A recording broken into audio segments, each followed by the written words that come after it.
Previous ভিডিওতে আমরা page load animation সম্পর্কে দেখেছি। আমরা আজকের এই ভিডিওতে দেখব আমরা কিভাবে স্ক্রল অ্যানিমেশন করতে পারি। এ ধরনের স্ক্রল অ্যানিমেশন যেখানে আমরা যখন স্ক্রল করব, তখন এ ধরনের সুন্দর, সুন্দর অ্যানিমেশনগুলো হয়ে আসবে। Let's go! অলরাইট, অ্যানিমেশনটা করার জন্য আমি প্রথমেই আমাদের যে এই গ্রিডটা রয়েছে, এখানে আমি একটি অ্যাট্রিবিউট দিয়ে নিয়েছি। নাম দিয়েছি হচ্ছে ডেটা স্ক্রল ফেড। এরপর আমরা ইন্টারাকশনে যাব। সেখান থেকে স্ক্রল সিলেক্ট করব। অ্যান্ড দেন আমরা এখানে একটি নাম দিয়ে দিতে পারি। লেটস সে আমি সেম নামটাই দিয়ে দিচ্ছি। এটা স্ক্রল ফেড। আর আমাদের যে ট্রিগারটা সেটা হবে হচ্ছে অ্যাট্রিবিউট। এবং আমরা যে অ্যাট্রিবিউটটা দিয়েছি সেটা। আমাদের এখানে কোনো মার্কার্স প্রয়োজন নেই। এখানে কয়েকটা জিনিস আমাদের মাথায় রাখতে হবে। সেটা হচ্ছে যে আমাদের এলিমেন্টের টপ পার্টটা যখন আমাদের ভিউপোর্টের বটমে আসবে, তখন এই অ্যানিমেশনটা এখন চালু হবে। বাট আমরা চাচ্ছি যে এট লিস্ট যেন আমরা একটু স্ক্রল করি, তারপর যেন অ্যানিমেশনটা হয়। তা না হলে দেখা যাবে যে আমাদের অ্যানিমেশনটা হয়ে গিয়েছে, আমরা দেখতেই পাইনি। এজন্য আমরা এটাকে অ্যাবাউট লাইক 70% করে দিতে পারি। তাহলে 30% স্ক্রল করলে তারপর আমাদের যে অ্যানিমেশনটা সেটা প্লে হবে। আর এখান থেকে আমরা কন্ট্রোলস এর মধ্যে থেকে ট্রিগার অ্যাকশনটাকে অন করে দিব। তাহলেই আমাদের যখন আমরা এই এন্টার হবে, তখন আমরা এটাকে প্লে করতেছি। আর বাকি যেগুলো রয়েছে সেগুলোকে আমরা বর্তমানে চাচ্ছি না, তাই এগুলোকে নানই রাখতেছি। Alright, let's go to the action.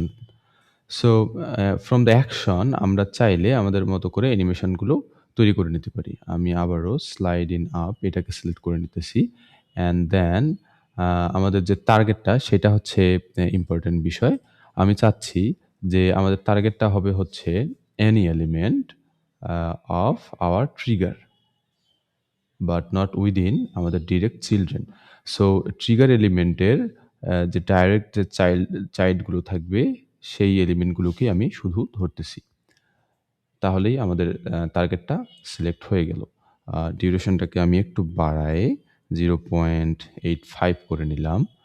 ইজিংটাকে change করে পাওয়ার 1 ইন আউট, এবং এখান থেকে আমি ওয়াইটাকে চেঞ্জ করে move Y let's say about 10 pixel অথবা 16 পিক্সেল থেকে 0 পিক্সেলে যাবে।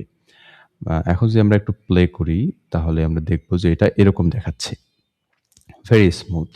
আমি এর সাথে একটু স্টেগার অন করে দিব। তাহলে আমাদের এলিমেন্টগুলো একটার পর একটা সুন্দরভাবে আসবে। স্টেগারের জন্য আমি 0.15 সেকেন্ড এড করে দিচ্ছি। তাহলে আমরা এমনটা দেখতে পাচ্ছি। আমাদের অ্যানিমেশনগুলো সুন্দর স্মুথলি আসতেছে। Okay, and that's it for our animation. So এখন আমরা যদি অন্যান্য যে ডিভগুলো রয়েছে সেগুলোতেও সেম অ্যাট্রিবিউটটা আমরা দেই, ডেটা স্ক্রল ফেড, তাহলেও সেখানেও আমাদের যেই এলিমেন্টটার মধ্যে আমরা এই অ্যাট্রিবিউটটা দিব, তার যে চাইল্ড এলিমেন্টগুলো থাকবে, সেই এলিমেন্টগুলোকে সুন্দরভাবে স্টেগার করে এই অ্যানিমেশনটা করবে। আমরা এখন প্রিভিউ করব। এটা আমাদের পেজ লোড অ্যানিমেশন ছিল। অ্যান্ড দেন আমরা যখন স্ক্রল করতেছি, আমরা একটু যখন স্ক্রল করতেছি at least 30%, তারপর আমাদের অ্যানিমেশনটা সুন্দরভাবে স্টেগার হয়ে একটার পর একটা আসতেছি। সো আশা করি স্ক্রল অ্যানিমেশন সম্পর্কে আমরা মোটামুটি একটা ধারণা পেয়েছি। ভিডিওটি ভালো লাগলে একটি লাইক দিবেন। আর কোনো প্রশ্ন থাকলে কমেন্ট করতে ভুলবেন না। Don't forget to subscribe. See you in the next one.